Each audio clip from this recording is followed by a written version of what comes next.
Hello folks, Scott Grove here with another new guitar I just picked up with the help of a few friends. This one, 1978 Gibson Explorer 3 pickup version. Is there another one in the world like it? No, it don't exist. And I'll tell you everything about this one. Phil X over at that does a lot of the reviews and just has a blast, man. The guy is a nut and just amazing. He has a review on this on Fretted Americana, which is where this came from.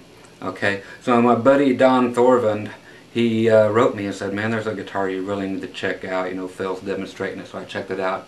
Decided I had to have this. I got a hold of David Brass over there, who Don, told me to say get a hold of him. You know, if you want the guitar, get it. That's the guy to talk to. They treated me like a king. People asked me how much did I pay for this.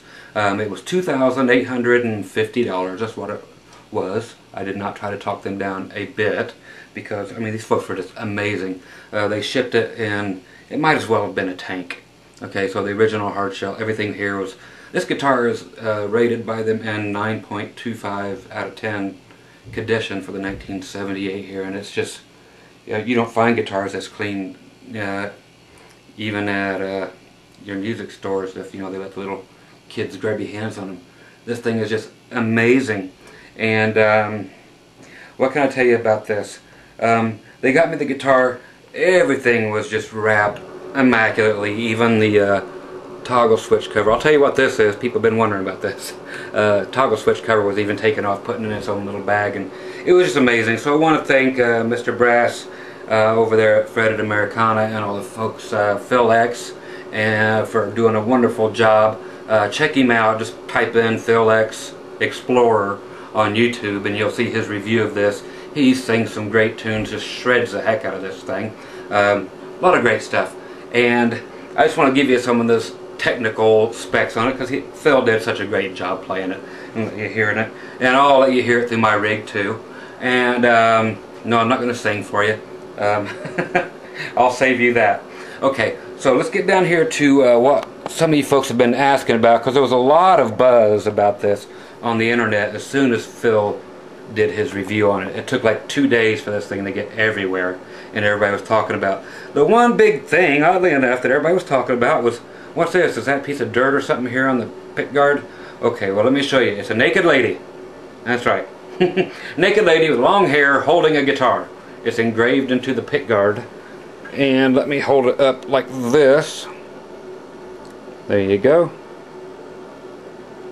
There she is. And that's etched in there and painted gold down under there.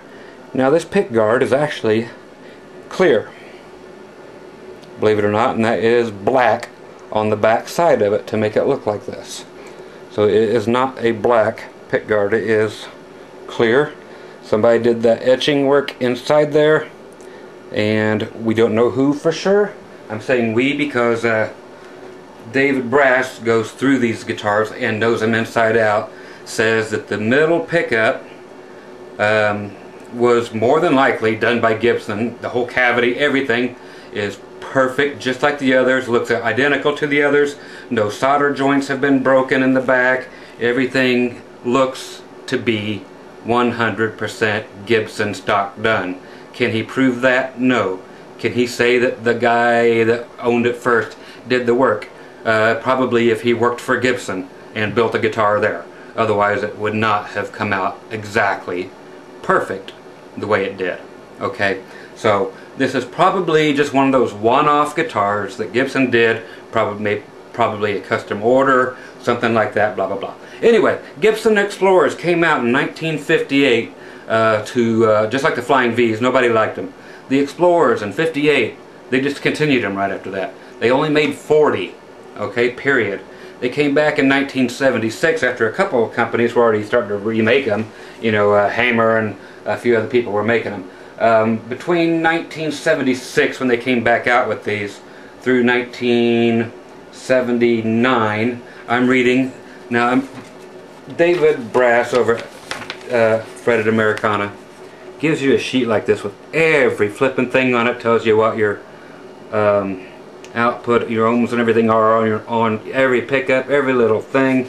It's amazing. If you guys want to see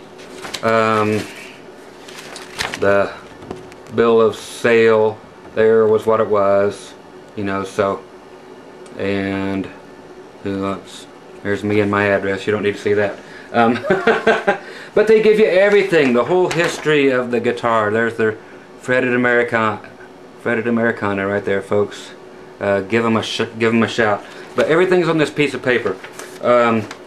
So from 1976 through 1979, they made a total of 3,656 of what are called the second version models of the Explorers. First ones are slightly different. But this one here is 100% mahogany with a rosewood fingerboard.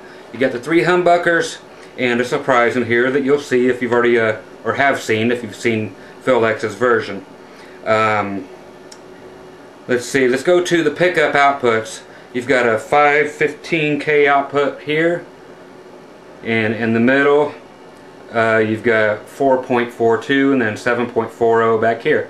The 2 on the outside, those pickups are both the Gibson Series 7 humbuckers, and then the one in the middle is the Gibson patent number pickup in the middle. Slightly lower output. So this will result in kind of a stratty sound when we hit the secret button. Okay, what is the secret button that I'm talking about? Well, everything acts as normal. Let's check this out. I'm on clean, and yes, I'm a reverb freak, so sorry for some of you guys.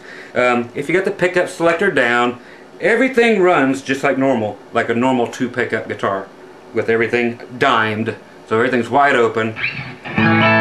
There's the bridge pickup.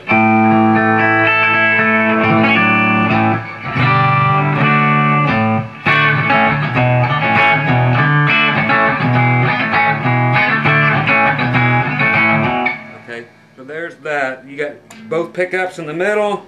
Okay, so the middle one's not even introduced into the circuitry yet. So in the middle you just have the bridge and the neck pickup.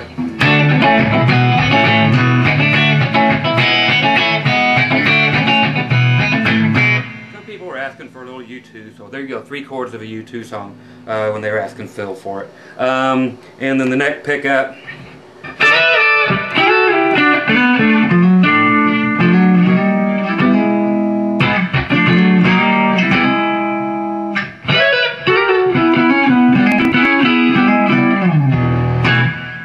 Very cool.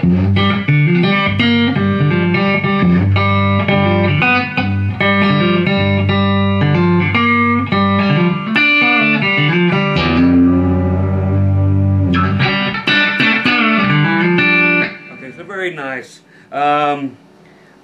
What can we do? We can add a little bit of crunch here. Let's take it just right in the middle of both pickups. Barely, just a little bit of overdrive.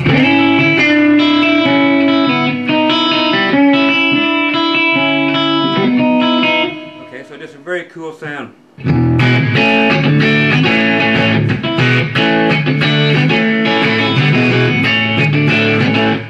so what can you say? It sounds like an Explorer. Okay, now when we get to the hidden button, okay, let's get her back to strictly clean, and we're going to pop out the back volume knob. Pop. Okay, so it's just a push-pull. And what that does is introduces the middle pickup into the circuitry.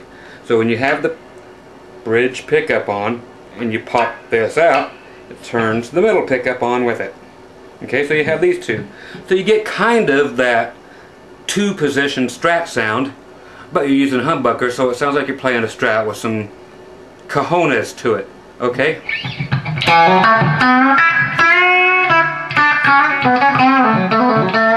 Okay.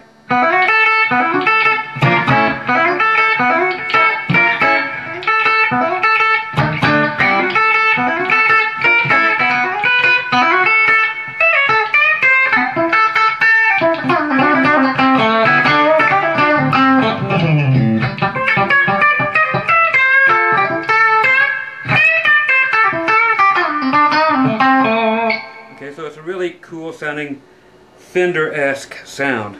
Okay, now if you go to the middle position with the push-pull pulled out, now you actually have the middle pickup and the neck pickup, which is very stratty, but then again with tons of cajones. Okay.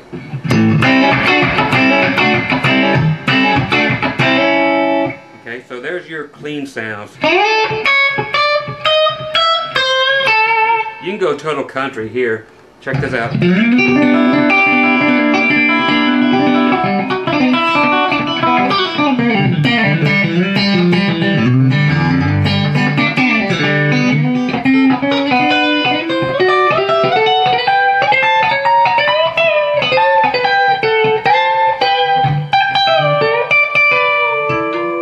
Okay.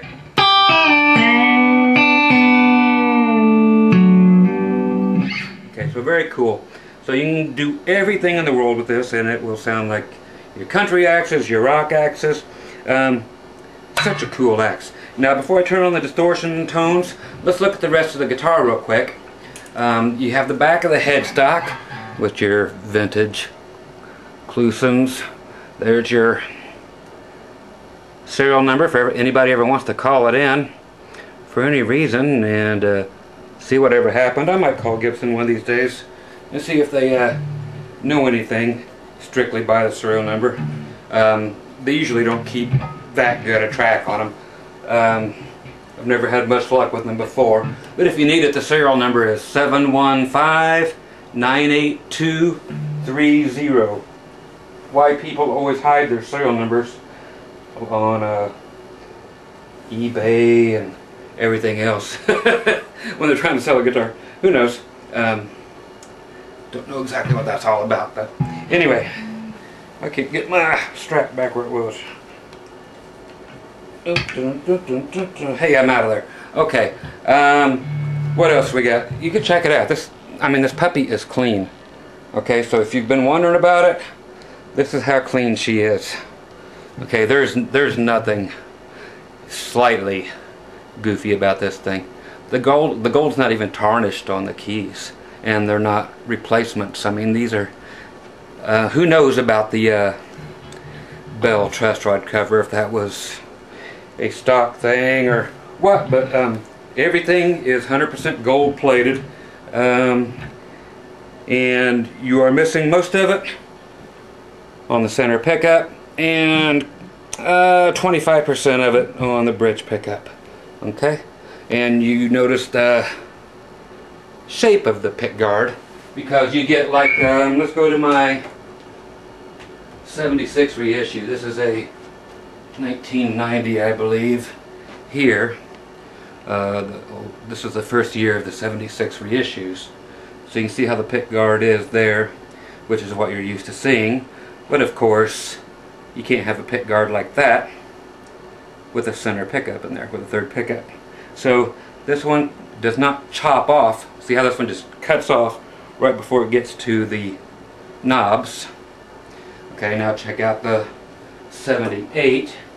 It does not chop off. It just keeps on going and does a little roundabout here. Okay, so let's get to some more interesting tones here. Get the guitar or the camera up a little bit so you can check out some stuff. People were asking just for some other things song-wise. Let's put the middle pickup in so I can have all kinds of variations. I'm going to go to both of these pickups. Let's find just a little bit of some crunch. Roll that volume back a little bit. Okay, so you've got, gosh, such cool tones. So you would find this, the only time they ever made another Explorer that actually had 3 pickups other than this one in the world, that we're thinking that's all there is, would be this, which is when they did the 3 P90s, okay, back here in this 84 Explorer. So that's the only time they made a production model with 3 pickups. Okay, so you get your 3 single coil P90s in 84. Okay, so let's do some fun with a little bit of overdrive, just a little bit of crunch.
You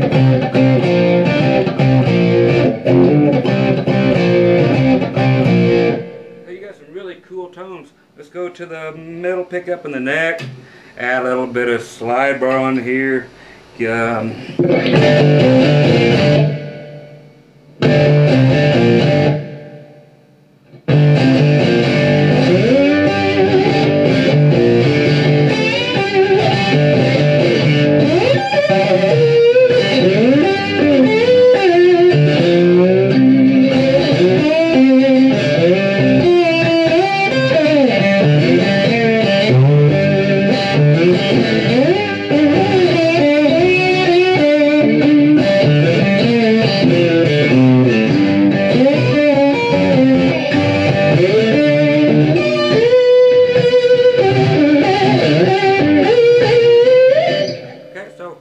Really cool tones to be had everywhere.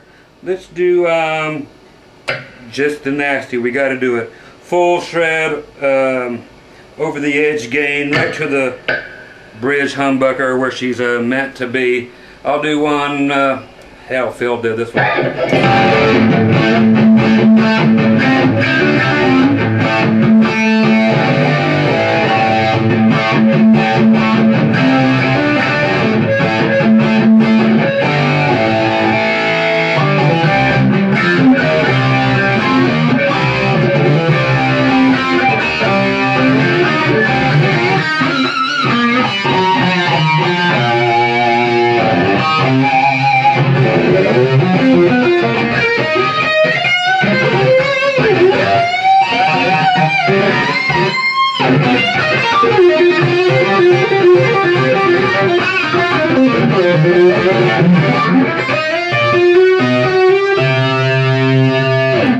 Okay, so it is just thick as all get out. Let's go to the neck humbucker. No other pickups with it. Go to a little Soldano.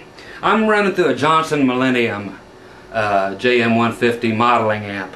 So there's no external effects, all the effects are built in, so I'm just using this little J12 foot controller, which is nothing more than a controller for the amp. So there's no actual effects in line whatsoever, just guitar straight to the amp, but all the effects are built in the amp, for anybody who needs to know. Okay, so again, to the neck pickup with a Soldano emulated thing through the Johnson Millennium JM150.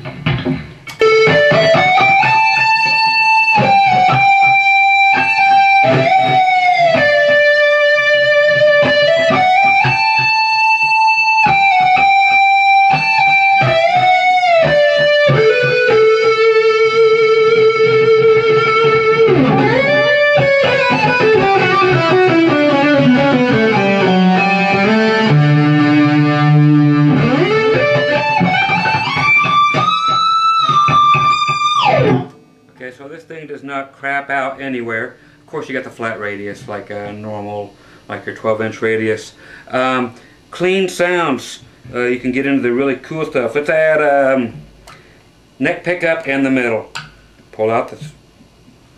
Here, just put a little delay on there. Hey.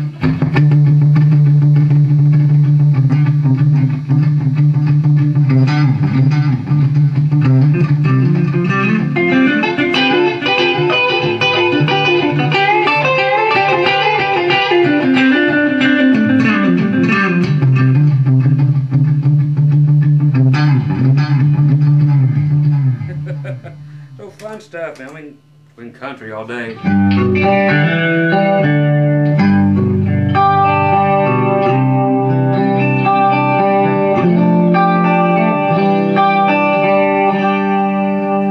Hey, we can do some Prince if we want with that sound.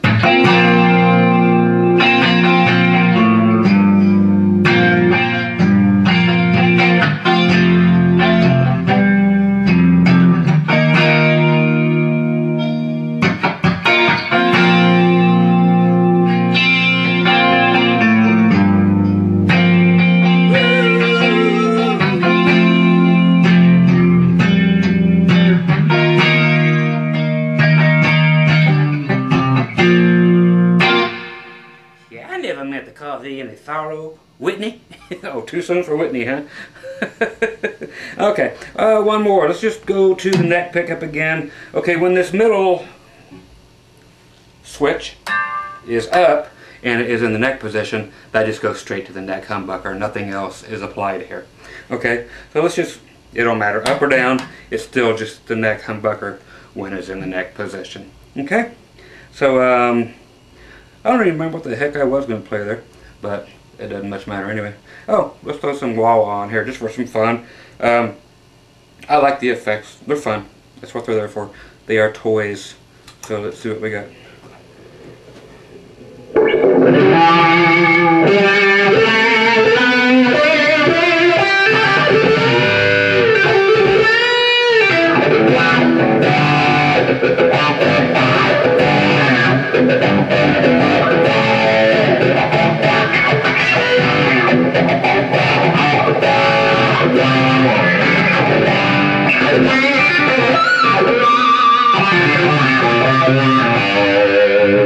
Reminds me of the old talk. Oh, I should have hooked a talk box up. My dad. Remember the song Mindbender? My daddy was a Gibson, my mama was a Fender. That's what they called me, Mindbender. Probably not for some of you young kids.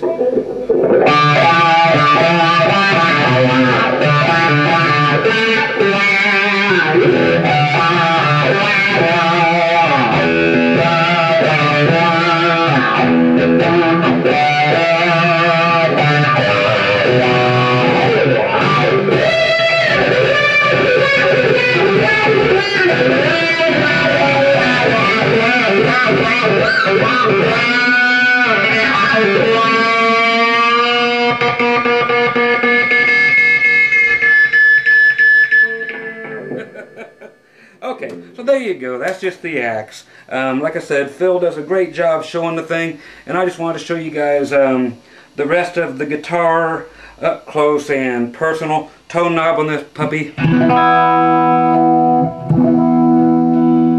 works great. Okay, here's your bridge and neck. I'm sorry, bridge and middle. Volume knob. Your middle and your other one, your other volume knob.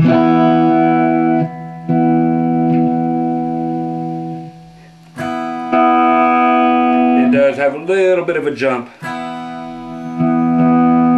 from 1 to 2 really goes up.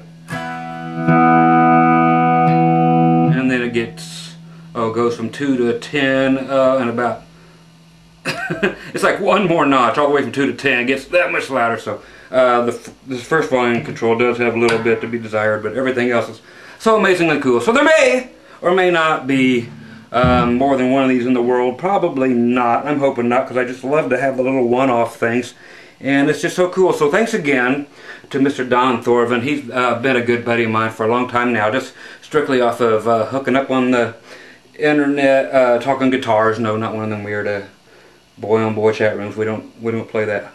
Home, we don't play that. David Brass over at Fretted Americana, and believe it or not, this was one of the cheaper guitars there. You know, they've got the real stuff. You want a '59 Les Paul? You go there, you shell out. You know, your $250,000, your $500,000, or they've got those kind of guitars. So this was like on the budget line at $28.50 is what I paid it. Okay, I think I told you that. So this was like I did it in order of just to see on the website.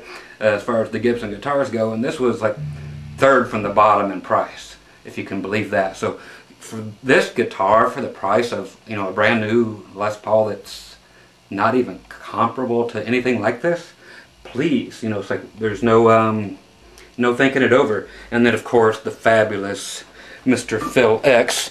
I'll come up here so you can see my pretty face. And I know you wanted that. Phil, you are amazing, and Don has talked to me about Phil and showed him when he told me all about the whole deal when he was off, went with the Bon Jovi and did the whole thing, and has had me hooked on Phil. I wish I had Phil's energy, man, and I wish I had his control too, to just sing like a flippin' animal and just be Phil, man. Nobody's like Phil. He's great. So thanks to all those great folks for helping me land one of my new favorite guitars. I couldn't have made a better purchase, and it was just through the love of those guys and the professionalism of the fretted Americana folks that that they took all the time and just really made sure. They wanted me to call, let them know that it got here. They emailed me 2 seconds after the delivery confirmation came in, just make sure it's all right and everything works good. And I mean, it was nuts how pro these guys are. So they take all the guesswork out of it. So feel 100% free to shop with them without even laying hands on an axe, because they will set it up for it. It came perfect. I don't have to touch it. Of course, it didn't come tuned because you have to detune it before you send it. And of course, that was done. And you get a spec sheet like nobody's business. I mean, these people have it down. So if you want worry-free shopping on the internet, fretted Americana, go there and watch Phil play all the guitars and whatever, and go up and call and talk to David, and he'll hook you up. He's just as down to earth as you can get. I couldn't believe it. And thanks again to Don for always being my buddy and finding this puppy for me. So once again, Scott Grove, just kind of taking up where Phil left off and showing you the guitar up close. And once again, for the folks who like naked chicks and guitars, no two things go better together. Okay, if you can have them both, there they are. And so that's what it is. So it's not a big loogie or something as somebody was thinking it was, or dirt or whatever. So it's just a naked chick. So you guys, I'll shut the hell up. Take care and bye-bye.